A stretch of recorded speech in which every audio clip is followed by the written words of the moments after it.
Hello and welcome to the Invigor Medical Podcast. I'm Natalie Garland. I'm here with my lovely co-host, Mr. Derek Berkey. Derek, how are you today? I'm doing great. Good. Yeah, doing really good. It's fun to see you. We're back to our normal routine of interviewing other amazing professionals in this space. Last time we sat here, we had a really fun one-on-one episode that I hope other people checked out. Yeah. But today I'm really excited because we're joined by Dr. Esther Sternberg. Super excited to introduce Dr. Sternberg. She's a trailblazer in the world of integrative medicine and well-being. The esteemed Dr. Esther Sternberg, who not only directs research at University of Arizona's renowned Weil Center for Integrative Medicine, but also founded its groundbreaking institute on place, well-being, and performance. Today, we are going to discuss her new book, Well at Work, and learn how to improve our workspace. How are you today? Thank you for being here.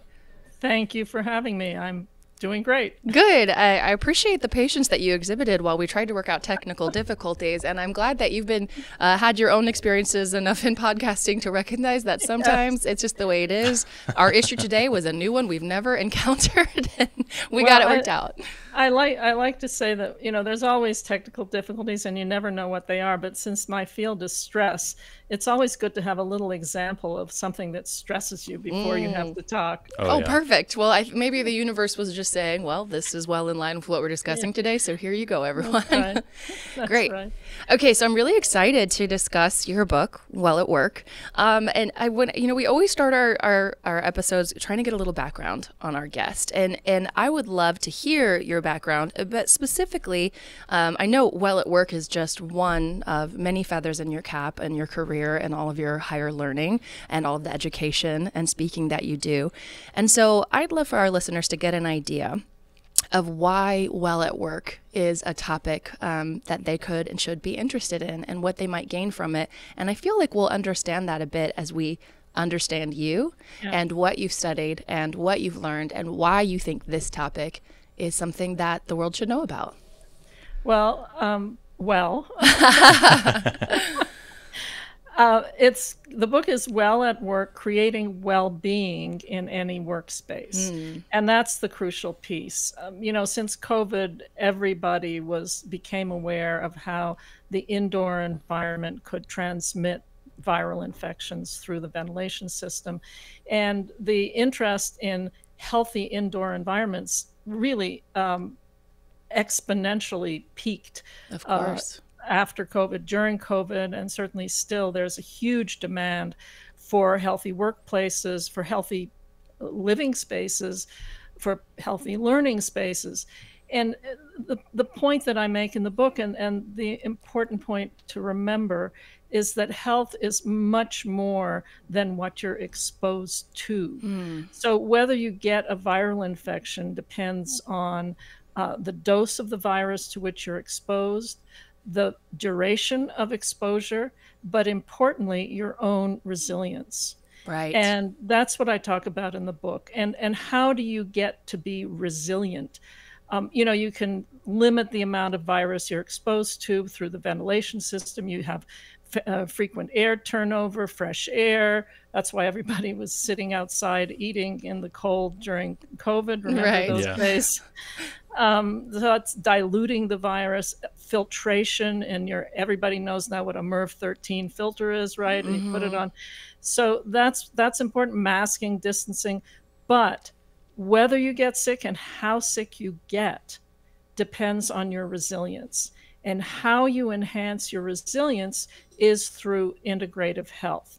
And what I talk about in the book is the 7 domains of integrative health. And that is sleep, resilience, which is your stress and relaxation response. And I can talk about that a little more later. Movement, relationships, the environment that includes the clean air that you breathe, but also the green environment, nature, spirituality, and nutrition. And it's very, very hard for us to actively engage in all those 7 domains of healthy behaviors. And that's why it's important to design your environments where you work and live and play to help you engage in those activities to enhance your resilience and be your healthiest you. Wow. That's awesome. That's something I'd never really considered before. When I think about a home space or a workspace, it's usually, thinking about it being aesthetically or visually pleasing. I've never really considered how it impacts my physical or mental or emotional well-being. And I didn't either. Wow. I didn't either. I was studying stress way back in 1989 when I was at the National Institutes of Health in Bethesda, Maryland. I discovered that the brain's stress center is important in susceptibility to autoimmune inflammatory disease in rats. And when you can prove that in rats, then the idea that the mind-body connection is real, that stress can make you sick, that believing can make you well, all of that has a biomedical basis, because back then the neuroscientists, endocrinologists, physicians didn't believe that something as flaky as stress, or certainly frou-frou. Yeah, frou-frou as belief could actually impact your health. But there's a wealth of data now showing that certainly chronic stress can make you more susceptible to more frequent and more severe viral infections, can impair your take rate of vaccine. How important is that now? No kidding. Can slow wound healing, can speed cancer growth of certain kinds of cancers, and can speed chromosomal aging. Wow. So if you're chronically stressed, your chromosomes can look 17 years older than your biological age. That is not that is not a small number. That's crazy. That's not something I want. No. Yeah.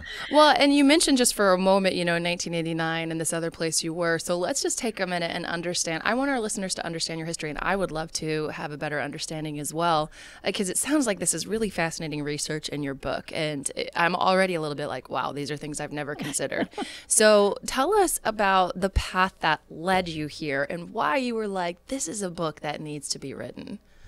Well, so as I said, I was studying the stress response and its role in inflammatory arthritis. And two things happened, really. Something happened to me and a colleague at another the NIH is an agency of the federal government, and another colleague from another federal agency asked me a question. So I'll start with what happened to me.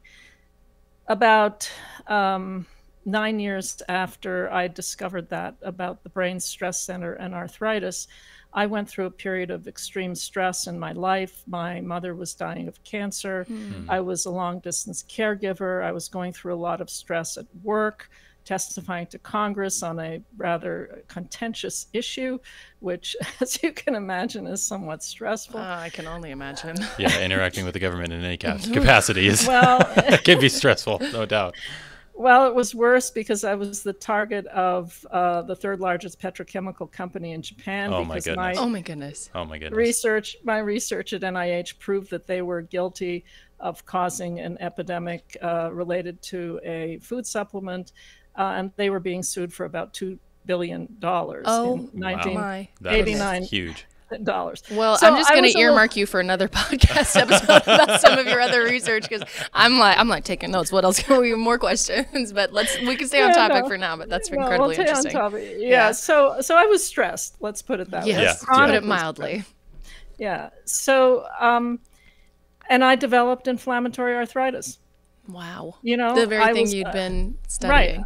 Right. I'm an arthritis doc. I'm a rheumatologist. That's my clinical training. And so it was ironic that I developed the disease that I was studying when I went through this period of chronic stress. So I had gotten knee biopsies. I was supposed to go into hospital to get an experimental drug and more knee biopsies and liver biopsy. And my mother died, and I just had it with hospitals. And I said, I bet. That's enough of hospital. And I moved into a new house, which, by the way, moving into a new house is another one of the top 10 stressful. Massive, yeah. I hate moving. So I was in this new house in Washington, D.C., and my neighbors, who were Greek, saw me writing on my deck on my computer what was to become my first book, which was about the science of the mind-body connection, the balance within. And they came to the door and they rang the doorbell and they brought me wonderful Greek food, tzatziki, dolmades, moussaka, which was very familiar to me because my parents were from Romania, and that was the kind of food that they cooked. And they saw me writing, and they said, "Are you a writer?" And I said, "Well, I don't know. I didn't think of myself as a writer." And I said, "Why did you ask?" And they said, "Oh, because we've always wanted a writer to stay at our cottage in Crete." Oh my goodness.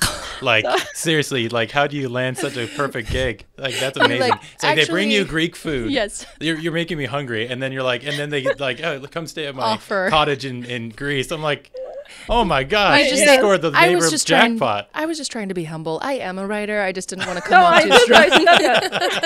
I said, that's what I said. I said, I'm a writer. I'm coming. You're in luck.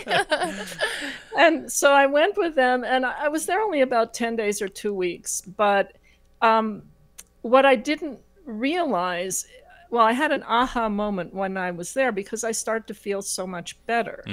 And I was swimming in the ocean every day. I was eating a healthy Mediterranean diet. I was surrounded by friends, family, all these grandmothers who shared their, arthritis stories with me and fed me this wonderful Mediterranean diet. I'd climbed to the top of a hill above the village where there was the ruins of a temple to Asclepius, the Greek god of healing. Oh, wow. And on top of the ruins, there was a tiny little Greek chapel with the candles and the icons. And I'd sit there for hours listening to the birds and the sheep and the goats and looking at the blue, blue Mediterranean and the fuchsia bougainvillea against the white stucco buildings. And time would pass and I didn't realize it. And I didn't know that I was meditating. Wow. And so what I realized afterwards when I came home and I felt so much better. And by the way, I saw my doctor, and in the medical notes, he wrote, well, she doesn't need to come back into hospital. She doesn't need this experimental drug. She's so much better. Wow. What did you do? And what I did was I was engaging in all 7 domains of integrative health. Wow. I was sleeping well at night, even under the stars sometimes. So that was sleep. My stress was reduced. So that was resilience. I was surrounded by this beautiful natural environment, surrounded by support, by my friends and the community around. And there's this element of spirituality in the meditation piece and the healthy nutrition. So it was really because I was engaging in those 7 domains of integrative health that I started to feel better. And what I realized is if I continued to engage in those activities, then I would continue to feel better. And if I went back to my sedentary ways, eating French fries and hamburgers for lunch every morning, not morning, every some days, we've all been there. Yeah. But, then I would continue to be sick. And then when you break that down, the question is, what was it about the physical environment in which I was living for that short period of time that helped me heal? And could I bring that back to my home in Washington? And so I consciously began at that time to incorporate elements of my physical environment that would encourage me to take meditation breaks, to exercise more, to certainly eat a healthy diet and so on. So I said there were 2 things that brought me to this well at work or well-being spaces. And the second one was in the year 2000, the then director of research for the U.S. General Services Administration, which is the agency of the federal government that builds and operates and maintains all non-military federal buildings in the United States and around the world, all your libraries, your courthouses, your embassies. And Kevin Kampshire was director of research at the time, and he asked me, as coming from a sister agency, the National Institutes of Health, whether I could help him measure the impact of the built spaces, the built workspaces for the over 1 million office workers, civilian office workers, in over 374 million square feet of office space that he oversaw. And is there a way to be sure that those spaces keep people in them happy, healthy, and of course productive? Well, in the year 2000, that was something that most people were not thinking about. Yeah, for sure. And right. And at that time, most people did studies to see the impact of the of office spaces or buildings using surveys. Basically, that was standard procedure. And we used wearable devices. Kevin Campshire was director of research for the U.S. General Services Administration, which is the agency of the federal government that builds and operates all non-military federal buildings, your courthouses, your libraries, your embassies around the world, and so on.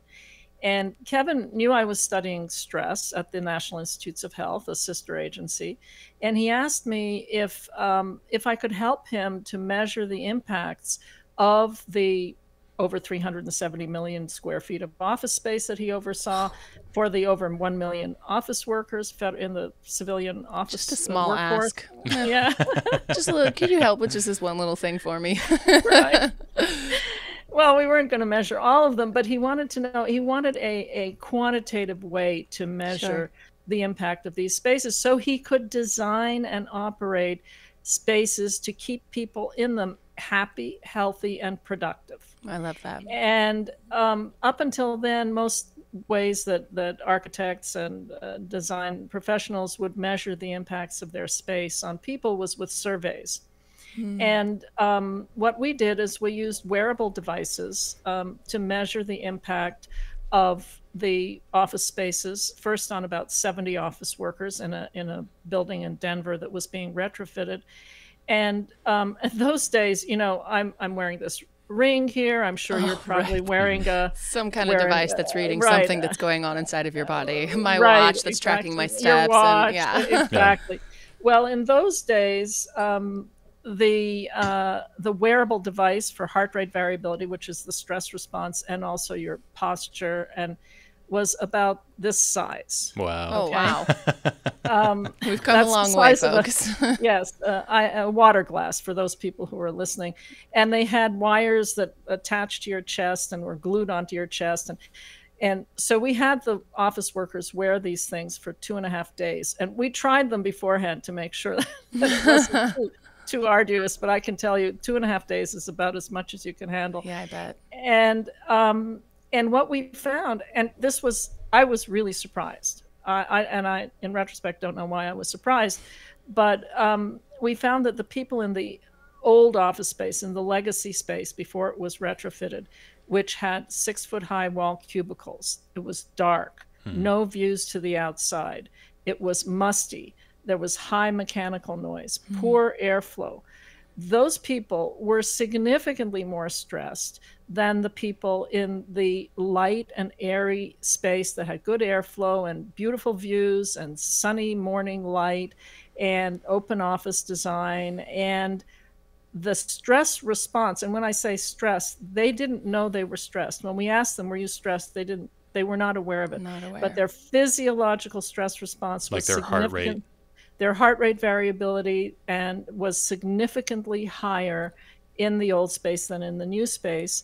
And it carried through to when they were asleep at night. Wow. Wow. So you really do bring your office space home with you. Bring your work night. home in more ways than you think you do. Exactly. And so when I left the National Institutes of Health and I came to the Weil Center for Integrative Medicine to create a research program here in Tucson, I continued the work with Kevin Campshire, with the GSA, and we established a study called Well Built for Wellbeing, where we used state-of-the-art wearable devices. Now they're, tiny little things that are stuck to your chest, and we could measure the stress response, stress and relaxation response, physical activity, posture, sleep quality. Wow. Based on all of this. And we connected it to how they felt subjectively in terms of mood or psychological responses. And that study was called Well Built for Wellbeing. And we continued to mine the data. But what it is doing is giving Kevin and the GSA a prescription for a healthy well-being workspace. And the great thing about it is that Kevin Kampshire is now Director of High Performance Federal Green Buildings for the GSA, Chief White House. That's awesome. Wait a minute, it gets better. Chief White House Sustainability Officer for the GSA, and he is able to implement all of these findings into the design and operation of federal office spaces. Wow. And it has become especially important post-COVID for informing post-COVID reentry. Yeah. So really we've provided that prescription in a very granular way of the elements of the space, the light, the sound, the design, the layout, which can enhance well-being, or if you don't pay attention, which can stress and impair well-being. Yeah. Wow. You know what I think is interesting? So I was listening to your book shortly before, this previous week to prepare for this podcast.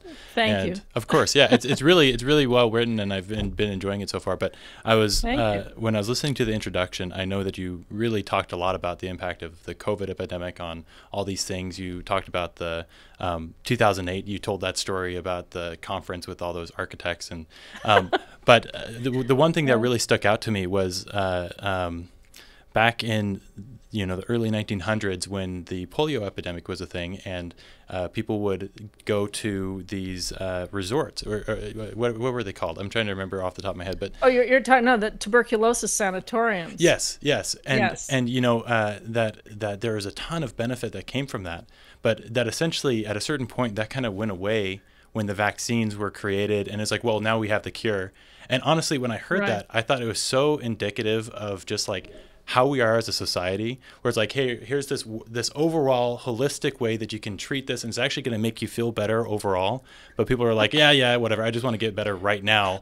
And we got a pill or a shot, so now exactly. That's all we need. Exactly. And so I just thought that was so fascinating. But I kind of wanted to ask, why do you think it is that, and maybe this is a commentary on society, but like, why do you think it is that we lean so much more into like, oh, let me take this pill or let me take this shot, rather than focusing on our works, on our physical spaces that we exist in? It's easier. Yeah. Right? Yeah. I mean, we're a society that demands immediate response. Fast food, look at the television shows. People have a very short attention span. And, I'm not an expert in that area, but I think that that's what it is. And I think it's different in Europe. In Europe, a doctor, especially in Germany, I believe, can prescribe a stay at a spa for back pain. We need that here. We need that here. Yeah, I'm like. Well, and the other thing that I thought was really cool from your introduction, and it made me think, like, now I want to go sit in my Adirondack chair, is that that essentially polio. Was it polio? No, what? It was tuberculosis. Tuberculosis, that's what it was. That tuberculosis is essentially the origin of the Adirondack chair. And I'm like, I'm going to go sit in my Adirondack chair now. Yeah. Well, I'm glad you brought that up, because the story that I tell there is actually Gary Trudeau's great-grandfather, the cartoonist Gary Trudeau. His great-grandfather had tuberculosis and moved to Saranac Lake to the Adirondacks for a cure, and that was a very typical European thing. There are a lot of Davos, Switzerland was a famous tuberculosis sanatorium. That's what people did. They went high up in the mountains to get the fresh air, the sunlight, and a rest. And that's all that could be done for tuberculosis. And yes, so Gary Trudeau's great-grandfather started a tuberculosis sanatorium in Saranac Lake, and then when with the advent of the drugs for tuberculosis and the cures, again that fell to the wayside. Now the institute is a research institute there instead of a sanatorium, but I think it has to do with our Western medicine desire to take a pill or get a shot or something. And it's a lot easier to do that than to engage in these 7 domains of integrative health. We all, in January 1st, we're all gung-ho. We are going to go to the gym. We're going to, get in the exercise regime. We're going to stop eating these sweet, heavy foods. And then by February or March, that all falls by the wayside. But that's why I'm really the thesis of the book is to design your spaces where you work primarily, but it can apply to where you live and Sure. learn, to enhance and encourage your ability to engage in these activities without even realizing that you're doing it. And it can be done. There are certainly ways. So we could talk about sleep. Yeah. Sleep, for example. Now, what you do during the day really impacts how well or how not well you sleep at night. Right. So exposure to full spectrum sunlight from 8 a.m. to 12 noon is really important for a good night's sleep. What we found in our studies with the GSA is that the more people moved during the day, the less stressed they were after work, and the better they slept at night. So those are simple things to do. And if you're working in a space that prevents you from moving around, where there are barriers, where the staircases are dark and unpleasant, where you're cooped up in a little cubicle or even in a private office, you're likely to move less during the day, and then you're going to be more stressed. We found that people who moved more during the day were 14% less stressed at night, physiologically stressed. And when you add that up, day in, day out, 14% every single day is a big difference. Makes a huge difference. And those people slept better at night and enhanced their health. I think it's so funny that you bring up sunlight and movement, because this is a common thing among our podcast and a lot of people we brought onto the podcast. It's this common theme of if you want to make your life better, go out on a walk, get some sunlight in your eyes, and get some movement. And it's crazy. It's so simple, but it's going back to kind of like what we're talking about. Sometimes it's just the simplest things that can make the largest difference. And really, it's if you do it just one day, it might not make that big of a difference, but like it's the consistency of doing it over and over and making it a habit that all of a sudden you're building this new life, and you're experiencing so much more well-being because of it. So I think it's a fantastic point to bring up. It's true. It's true. And also going out and walking in nature. And I talk about this in the book, in the environment chapter, that being in nature, looking at nature is very important for well-being. And there are many elements of being in a natural green forest environment, for example, that confer the sense of well-being, besides walking slowly and breathing deeply, which is kind of like a walking meditation. But there's also the green light. It turns out that green light reduces pain. There's a professor at the University of Arizona, Mohab Ibrahim, who's discovered this, and looking. And you can look at a LED green light, and it turns out that will reduce pain if you do that on a regular. Yeah. So I do have a question. So this is anyone that's watched this show knows that I'm a massive fan. Here, this is the segment of the show. Everyone that's watched this show knows that I'm a huge fan of Andrew Huberman. Recently, he had a reel where he's talking about studies about nature, and I'd be curious to hear your thoughts on this, but like that it's so hard to conduct a proper experiment about the benefits of nature because there are so many confounding variables, right? Where it's like, okay, we're going to see if the negative ions that come from this waterfall are the thing that actually make you better. But then, it's like, all right, well, how do we actually make this experiment? We're going to put these people in a room and we're going to release negative ions and, do X, Y, and Z. And it's like, at that point, you lose so many of these other beneficial elements that are in nature that it's like, how do you really like make that down? So, but that being said, it's really cool to see that they were able to get it down to like this very narrow thing with like green light. That essentially green light can reduce pain. There are two kinds of questions to ask in medical research. Yeah. One is whether something has a benefit, and the other is how does it work? And asking whether something has a benefit, you put people in nature and you see how they are. We did a study when I was at NIH, and we're actually continuing it with the Walter Reed National Military Medical Center in Bethesda, that used to be the Navy hospital. And it's a military base, and it's a large, like a small town basically. And there is a branch of the Rock Creek and a forest glen that runs through it. And we worked with architects, designers, the Navy, to retrofit this forest glen so that the wounded warriors could walk from where they were living, the Fisher houses, through the forest instead of along an urban path, which was very noisy and lots of trucks and stuff. Of course. And there's no question that walking in the forest glen reduced their stress subjectively and also objectively, as compared to the urban path. So that's not asking how did the forest glen reduce their stress. It's just saying it did it. Right. Then if you want to ask the question, what were the elements that did it, that gets harder because of what you just said. There's just hundreds of elements that it could be. Yeah. Right. Right. But the other elements that are present in the forest are volatile organic compounds. So before a rain, you can smell that wonderful fragrance. Petrichor. I think that's the word. Petrichor. That's petrichor. Yeah. That's the word. I had no idea. Yeah, and in Tucson, when I first came here in the monsoon season, I said, "What is that sweet smell in the air?" And it's the desert has its own. The desert has its own fragrance. Wow. It's a wonderful thing. It's a wonderful thing, and it turns out that the compounds, there are hundreds and hundreds of these compounds in the air just before a rain, because they dissolve from the plants in the water and they get volatilized, they get vaporized. And they're the same set of compounds in the Korean and Japanese forests as in the desert in Tucson.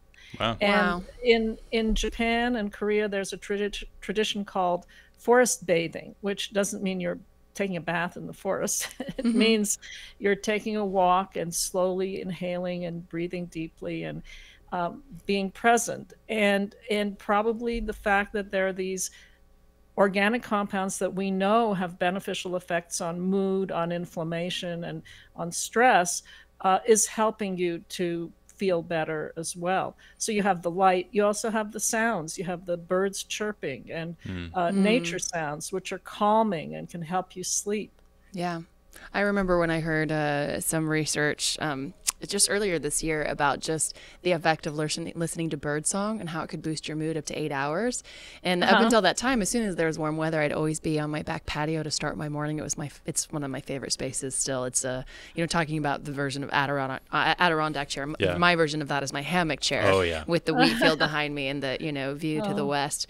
But anyway, it blew my mind because I didn't realize I really did enjoy so much the bird song in the morning, and there's always been this hawk that has always nested in these trees every single year, and there's 2 of them, and I can even hear the babies once they've hatched. Oh, that's awesome. That's And so sweet. I just assumed I was just being outside, which likely was part of it. It's the sunshine, it's the other things, but it never even occurred to me that just the bird song was having such a big impact on how I was feeling. I'm going to tell you a little story here that I tell in this book and also in my previous book, in Healing Spaces. I would sit just like you described have breakfast on your terrace.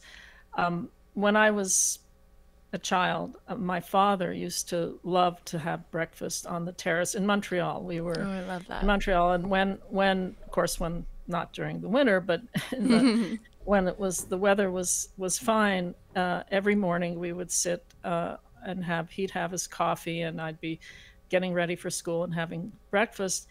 And this was 10 years after World War II, and he had been in a concentration camp in Russia in World War II. And he would tell me, he'd stop and he'd look up, and I remember the look on his face, and he'd say, listen to the sounds of peace. And I didn't know what he was talking about. I heard a dog barking. I heard the birds chirping. I'm tearing up a little bit, actually. Yeah. And, I'd hear the tennis balls on the tennis courts across the street, and I didn't know what he was talking about. And I didn't know at that time that he had been in a concentration camp. Wow. We discovered that only after he died. And then I understood. He was so valuing the sounds of peace that to me were just background noise. And in fact, he really taught me to pay attention to those things. And that is mindfulness meditation. It really is. And it can set you and I talk about this in the chapter on spirituality in the book, that it sets your tone of your stress and relaxation response from the beginning of the day. You don't want to start the day stressed, because then you're going to only get more stressed. Right. In reactive mode. Right. So it settles you, it centers you. I tell the story also in the book of a colleague, Dr. Rocky Crocker, who's a physician at the center, and his grandmother was Choctaw, and he describes the ritual, the ceremony of gratitude that he starts the day with, which is a Choctaw, Native American tradition of you stand quietly and you look to the east and the west and the north and the south, and you feel gratitude for everything around you. And gratitude is a really important piece of this sense of spirituality, which can be brought into the workplace without it having a religious connotation. Yeah, absolutely. Well, I do have a question for you, kind of going back to your book. But first, I just wanted to say thank you so much for sharing that story of your father. I just felt so, I'm like emotional about it. I felt so moved by it. And what a beautiful reminder of presence. And so much, to know that you were unaware of that until after his death, and to be able to look back and hold that memory with the awareness of what he'd been through and how he was able to be there with you and to draw you into the moment, and how impactful that must have been for your life. So I just wanted to say gratitude. Thank you for sharing that story. That was very moving. Yeah. So switching back gears, like, I'll get myself together here. But I love how much we're talking about nature and being in nature and all of these things. And so let's bring it back to the concept of the book. And we're, talking about well at work. So obviously most of us don't have the ability to work in nature. Yeah. Many of us don't even have awesome would that be, though? Oh my gosh. Sign me up for that job. Like, can I just go get a job leading people on hikes or something and sit on a patio somewhere and just tell people to look at the scenery? It's just a dream job. It'd be amazing. But, and many people aren't even lucky enough to be able to be in a workspace that even has windows. So how do we, in a practical way, bring this idea into our everyday lives and into our workspaces to begin working on these 7 pillars of health? Well, I'm going to tell you another story. Oh, I love stories. Story times with Dr. Sternberg is my favorite. That's great. That's great. When I was writing the book, it was already in galley form. And, once the book is in galleys, you really can't add anything to it without changing the pages and whatnot. But I was invited to see a space at the hospital in Tucson called a recharge room. And it's an immersive nature experience. Oh, that sounds amazing. Well, but the story behind it is really amazing. So the young woman who started the Studio Elsewhere, she calls it Studio Elsewhere, was in the video game industry, and then had an accident and had severe neurotrauma and was in and out of hospitals and was desperate to be in nature and couldn't be in nature. And so in 2019, after she got better, she decided to quit the video game industry and create a studio in New York City to create these immersive nature experiences. And then 2020 happened. COVID happened. And she quickly ramped up to get these recharge rooms, these immersive nature spaces, first into Mount Sinai Hospital in New York City, and now she has them in 60 hospitals around the country with over 1 million users. Wow. And what it is you walk into this room, which is darkened, and it has some plants around, and a few comfortable chairs all facing one wall. And there's a lot of different nature scenes projected on the wall that you can you call out and you say, "Elsewhere, take me to a quiet mountain lake."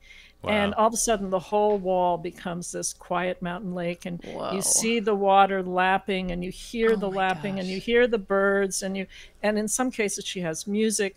And the amazing thing that she's done is she's also measuring the impact of these spaces on people's stress response, on their anxiety, on their sleep quality, on their burnout. And she's finding that simply 10 minutes a day of immersion in these spaces can reduce all of those things, reduce stress, reduce anxiety, reduce burnout.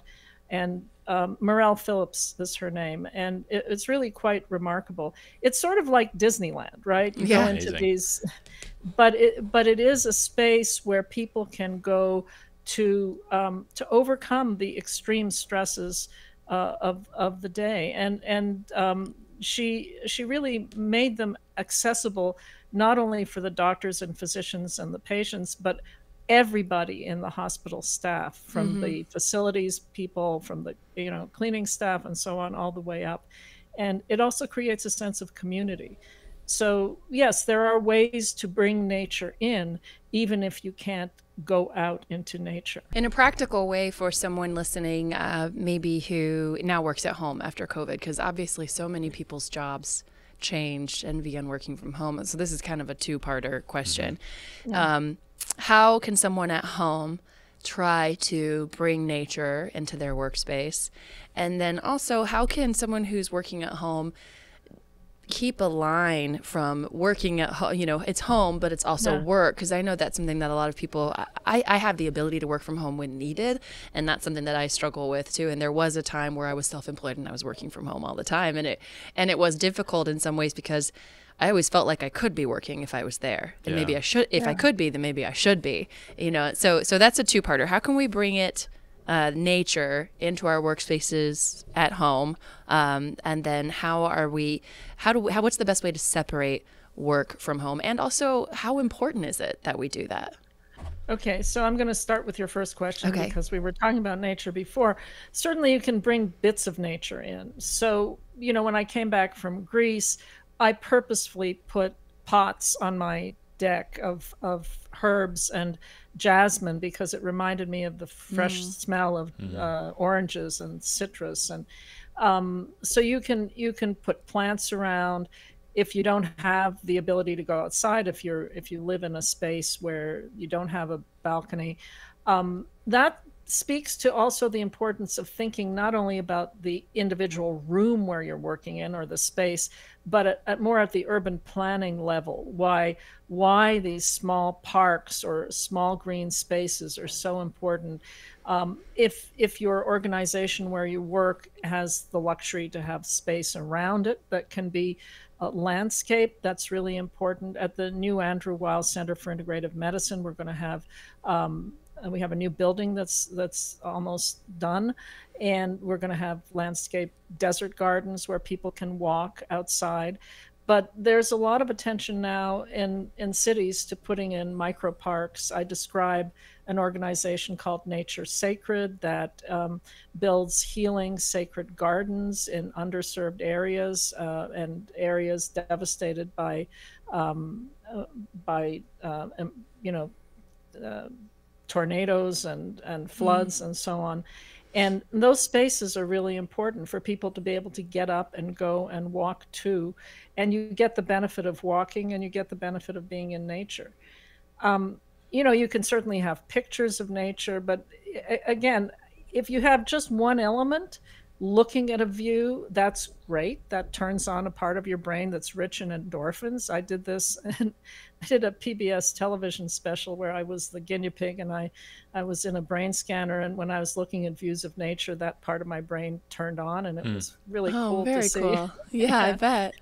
But of course, it's better to have all of the elements, the sounds, you can download sounds of nature from the internet, and it helps you sleep. It helps you be calm. So you can there's aromatherapy. You can have the fragrances of nature, and all that together can help you center you, and in some ways supplement not being able to be in nature. Your second question was, how do we separate work from home? And how important is it to do so? Yeah. It's really, really important. Okay. And, again, there has to be some intentionality here. At the end of the day, so I live in Tucson, Arizona. I have the luxury to be able to swim every day. So oh man, that's awesome. I mean, you can swim here in the Tri-Cities every day. I mean, in the winter, like it might be a little bit cold, but hey, I do my cold plunges in the river in the winter. That's what I do as well. Yeah, that's 100%. what we're gonna have to do that at some point. We'll That's do gonna it be for fun. sure. Anyway, back to the doctor. Sorry. Yeah, well, I'm not going to advocate for cold plunges right now, but it's 101 degrees outside. Wow. So Wow. yeah. So, but you can do things. I also cook. I like to cook, and I prepare dinner. So you can create these temporal breaks in what you're doing, and really stick to it. It's hard, then to not go back to the computer after dinner, and that's not a good thing. But you can have temporal breaks and also physical barriers. So if you work in a corner of your bedroom, for example, if you don't have a physical barrier to separate that workspace from your sleeping, relaxing space, then your brain gets kind of confused when you go into the bedroom, because it doesn't know whether you're supposed to be working or sleeping. And that's an important piece of sleep. It's called sleep hygiene. The only thing you should be doing in your bed is sleeping. You can have sex, but you shouldn't be reading an exciting book or watching a scary movie. Right. And you certainly shouldn't be working in your bed. Think about a cat you have to take the cat or the dog to the vet. They know when you're putting them in that That's true. Carry box. And, they've associated that space with the stuff that's going to happen to them. The afterwards. thing they don't want to do. Right. So they're not excited. Right. You don't want your brain to associate your bed or your bedroom with work. So you can put it's all kinds of barriers on the internet that you can find that sort of give a break to that space.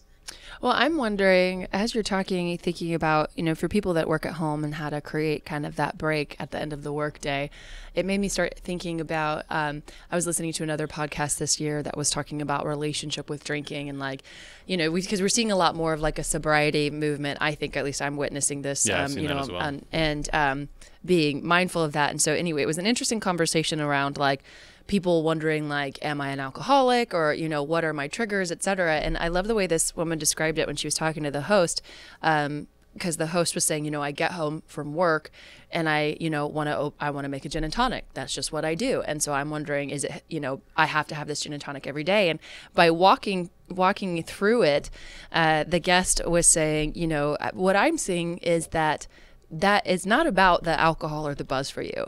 It's about the signal of when you pour that drink, you're not working anymore and it's time to unwind and relax. And for me, it was like light bulb, because that is exactly what it is for me. Yeah. And so I was able to substitute, because I was just trying to cut back in general for my health. I'm not on a sober journey, but I'm sober-ish is what I would say. Yeah. And so for me to get some mocktails that included adaptogens and nootropics and were very low in sugars and had organic ingredients. And so when I got home, instead I would open one of those, pour it over a big rock of ice in my glass, and go out to my patio, which is also a part of my unwind. But I would also sometimes work on my patio, so that didn't always work. So really, the drink in my hand was really the signal, and I was able to go out and do that. So I wondered if you could speak to that and maybe suggest, because I'm wondering if it's just as simple as, a silly little thing you do, like, oh, and I'm done with work, I do a wall sit for 60 seconds, and that's my brain's trigger. I mean, can it be anything, or does it need to be something specific?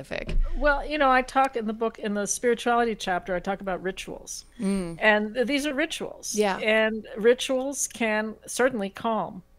And you can make up any ritual. There was a study that I describe in the book where the researchers made up a ritual that was sort of meaningless and had people do the ritual, a movement. It was kind of a movement ritual before a math test. And the people who did the ritual did better on the math test. They were Oh, less wow. anxious. Wow. Yeah. I love So that. you can make up whatever ritual you want. And, you know, what you said reminded me of something my own doctor told me in the opposite direction, that I was drinking a lot of tea in the morning. I drink green tea, and I was having a whole pot, and I was drinking it through noon, and I wasn't sleeping well. And she said, 1 cup of tea. And I said, oh my, how am I going to do only 1 cup of tea? This is terrible.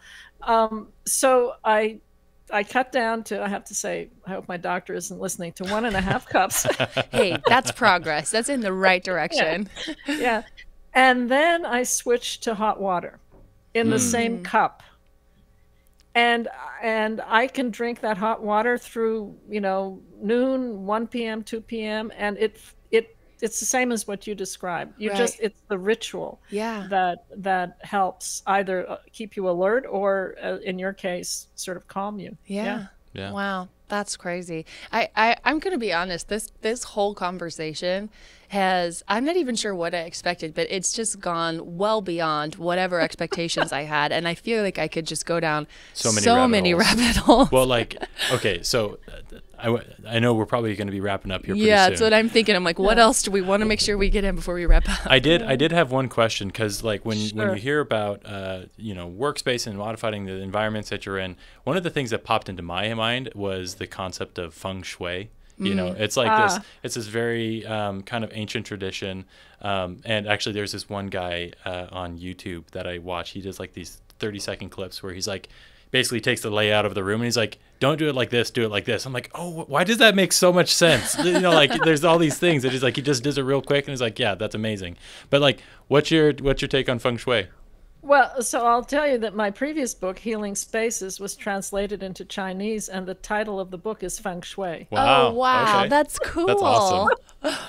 So, and I do talk about it in that book, not in this book, but... what is the literal meaning of Feng Shui? Is it like a healing? Because I think it's a healing space. Wow, that's incredible. Yeah. Wow, that's crazy.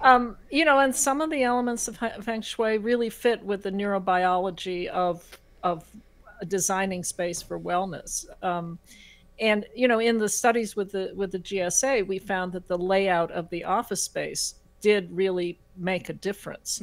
People in open office design were, as I said, more active. They were 32% more active than people in private offices, 20% more active than people in cubicles.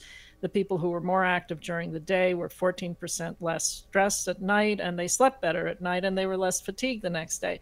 So layout really is important. Now, layout, people hate open offices, but when we talk about that, we talk about active office design, really having lots of choices, many choices for people to go to, depending upon whether they're gathering with a small group, a large group, whether they want to have heads down work alone, and also personality plays a role. Our most recent paper, we analyzed personality, and people who are more extroverted prefer to be working in a little bit noisier environment with lots of stuff going on. You know, look at all the people in the coffee shops. Kind of just like a low buzz. Yeah. Yeah.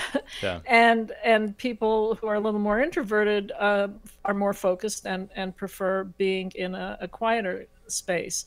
So you have to have lots of choices. And I don't think that specifically speaks to your question about Feng Shui, but there's no question that layout of a space has a huge impact. Yeah, yes, definitely. Yes. Yeah, I love that. Very cool. Well, I would love to ask you one final question, and if there's just one thing that you could leave our listeners with, one thought or something to be mindful of, whatever it may be, what would it be? Well, can I say 2 thoughts? Yeah, absolutely. Of course. Won't limit you. Well, to remember that health is far more than fixing the ventilation. It's well-being, is emotional well-being and physical health are so important for your resilience. And you really can make a difference by these small changes or even big changes in the environments where you work and live and play. And the other thing I wanted to mention is that we live in such scary times, in such horrible stuff going on in the world. And sometimes we can feel helpless and stressed and angry and anxious. Unfortunately, there's not much that most of us can do about all that bad stuff going on in the world, but we can do something to fix or to change our environments so that we and our loved ones are healthier and have a well-being space to be in, and to support each other in this really scary time. So I think that's the thought I want to leave people with. Well, I'm glad we allowed you to do two. Yeah, because definitely. those are both really good. I think they're both fantastic. Dr. you. Sternberg, thank you so much for joining us on our on this episode. It's been very insightful, I believe, for both of us. Yeah, I think we had some absolutely. amazing moments. Where can people learn more about you and your book, Well at Work? They can go to my website, www.esthersternberg.com. That's ESTHERSTERNBERG.com.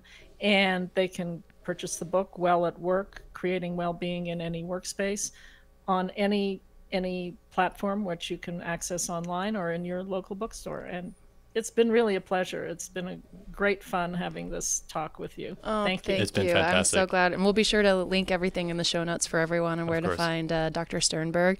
And hopefully you'll see Dr. Sternberg in another episode with us, because I have all kinds of ideas for other topics for the future. This has been incredible. Yes. Okay. It's a pleasure. Thank you so much. Thank you.